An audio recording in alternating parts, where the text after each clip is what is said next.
अस्सलामु अलैकुम वरहमतुल्लाहि वबरकातुह। मौलाना महमूद, जिनको आप बहुत अच्छे से जानते हैं, इनका एक वीडियो सोशल मीडिया पर बहुत तेजी से वायरल हो रही है, जिसमें वो ये कहते हुए दिखते हैं कि अवैसी साहब की जो राजनीति है वो अच्छी नहीं है। मैं उसकी राजनीति से डिसएग्री करता हूँ। वह हिंसा की बात करते हैं। और सबसे बड़ी बात जिसे सुनकर मुसलमानों को बड़ी तकलीफ हुई कि मौलाना महमूद मदनी कहते हैं कि जो मुसलमान उनकी रैली में शामिल होते हैं, उनकी भाषण सुनते हैं, उनकी पार्टी को सपोर्ट करते हैं, वो सब के सब पागल है। आप समझ सकते हैं मौलाना महमूद कितना गिर चुका है। यानी हिंदुस्तान में रहने वाले जितने भी मुसलमान अवैसी साहब की पार्टी को सपोर्ट करते हैं वो सब के सब पागल है। आइए पहले वीडियो को देख लेते हैं। उन्होंने, मैं असदुद्दीन ओवैसी साहब को जहाँ तक जानता हूँ 100% उनसे डिसएग्री करता हूँ। उनके पॉलिटिक्स से, पॉलिटिकल अप्रोच से भी डिसएग्री करता हूँ, क्योंकि उनकी पॉलिटिकल अप्रोच उस पॉलिटिकल अप्रोच को सपोर्ट करती है जो बांटने वाली है, और उससे उनको भी कुछ फायदा होता है, दूसरों को उससे भी ज्यादा फायदा होता है। तो ये उनकी पॉलिटिकल अप्रोच की बात, अपना डिसएग्रीमेंट शो करता हूं।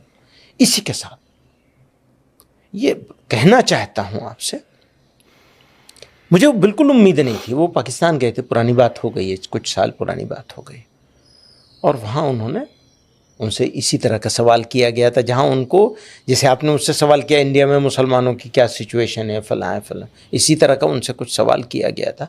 ऐसा दो ब्लंट जवाब दिया था उन्होंने, रिकॉर्ड किए जाने के काबिल है। तो सारी चीज़ों को मिला के देखा जाएगा। जहाँ तक उनके भाई का ये था कि 15 मिनट के लिए हटा दो, तो ये बांटने वाले लोग हैं। इस पर तो उनके खिलाफ मुकदमा होना चाहिए था, सज़ा होनी चाहिए थी। वही कहता हूँ, अगेन फिर उसी जगह पे आ जाऊँगा मैं। बिल्कुल ये भड़काऊ बात है, नफरती बात है, और इसकी जितनी मजम्मत की जाए कम है। लेकिन सर, उन्हीं के पीछे इतनी मुसलमानों की भीड़ भी तो खड़ी होती है, वो खुश होती है, वो ताली मारती है जब वो कहते हैं 15 मिनट पुलिस हटा लो। ऐसा है, इसी तरह की बहुत सारी बात, बहुत सारे लोग उधर भी बोलते हैं, वहाँ भी जमा हो जाती है भीड़। तो पागल लोगों का तो मजमा है, पब्लिक में पागल लोग तो हो ही जाते हैं जमा। लेकिन आप अगर ये समझेंगे कि ये मुसलमानों की सोच ऐसी है, चंद हज़ार या चंद 100 लोगों की भीड़ को देख करके, तालियों को देख करके, सीटियां सुन करके, उनकी खुशी को देख कर, तो मैं एक बात पूछूं आपसे, वो यूपी में आए थे चुनाव लड़ने के लिए, कितना % वोट मिला था? नहीं मिला ना, वोट तो नहीं दिया लोगों ने। लोगों ने अपना नेता नहीं मानते हैं, मैं पूरे एतमाद के साथ कहता हूं।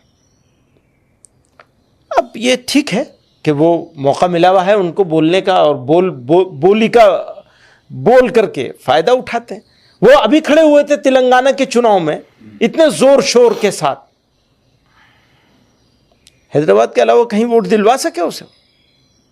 तो हम तो बहुत पहले से उनसे कह रहे हैं, भैया आप वहीं रहिए।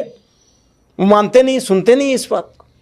नहीं, पर वो उनके बयान इतने भड़काऊ होते हैं कि एक और मस्जिद शहीद, नामुनासिब बयान होते हैं, बिल्कुल नामुनासिब, अनबेरेबल होते हैं, अनबेरेबल, बिल्कुल अनबेरेबल होते हैं। कई सारे बयान। आप कहेंगे मुसलमानों को ओवैसी साहब के बयानों को थोड़ा साइड में कर देना चाहिए, बच के रहना चाहिए? हाँ, तो हम कहते हैं। तो नाजरीन, आप ही बताइए, क्या मौलाना महमूद मदनी को इस तरह के बयान देना चाहिए था ऐसे मोड़ पे, जबकि मुसलमानों के हालात बहुत नाजुक है? मेरा यह मानना है कि यह मौलाना खुद पागल है, यह मौलाना खुद बिक चुका है चंद पैसों के खातिर।